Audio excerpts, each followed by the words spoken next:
Calcium, potassium, magnesium, vitamin A, vitamin டின்னு நிறைய vitamins இருக்கு. இது பழத்தோட பேர் என்னன்னு பார்த்தீங்கன்னா மருளா. இதுதாங்க நம்ம சம்முக்குட்டி பொறுக்கிட்டு இருந்தா. இந்த பழத்தை பற்றின இன்ஃபர்மேஷன் தெரிஞ்சுக்கிறதுக்கு இந்த வீடியோவை ஸ்கிப் பண்ணாமல் கடைசி வரைக்கும் பாருங்க. ஆப்பிரிக்காவில் ரொம்ப ஃபேமஸான ஃப்ரூட் இது. இது வந்து நம்ம ஸ்கூலு, காலேஜ், அப்புறம் வீடு, இந்த மாதிரி எல்லா இடத்துலையும் இந்த ட்ரீயை நம்ம பார்க்கலாம். இதை சாப்பிட்டு தான் யானைகள்லாம் வந்து போதை ஏறி தள்ளாடிட்டு நடக்குதுன்னு சொல்லுவாங்கல்ல, அந்த பழம் தாங்க இது. இதுதான் அதோட மரம். இதுக்கு ஆல்மோஸ்ட் இந்த மரத்துக்கு 35 இயர்ஸ் ஆச்சு.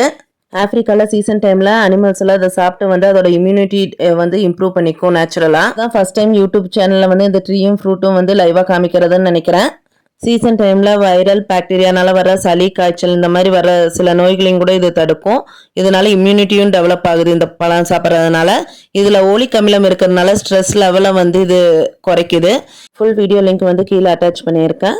ஆப்பிரிக்காவை பற்றின இன்ஃபர்மேஷனுக்கு சேனலை மறக்காமல் சப்ஸ்கிரைப் பண்ணிடுங்க. வீடியோ பிடிச்சிருந்தா லைக் பண்ணுங்கள். தேங்க்யூ.